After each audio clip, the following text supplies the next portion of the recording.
What even is a crypto narrative? It's not just hype, it's a story.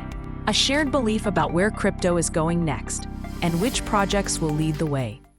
Some believe AI will run on blockchain. Others that Bitcoin becomes more than just digital gold. Each one is a different narrative, a theme people get behind. These stories grab attention. Attention drives belief. Belief moves capital, and capital drives price. Remember the 2020 DeFi summer? 2021's NFT boom? 2022's Layer 1 wars, GameFi, meme seasons? Narratives drove it all. So what about 2025? Which narratives are heating up now and have the momentum to win? AI crypto?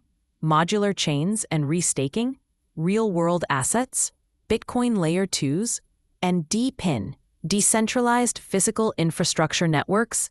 Each has strong tech, growing traction, and real belief behind it. But which one actually wins 2025? That's up to the market, and maybe you. Tell us in the comments.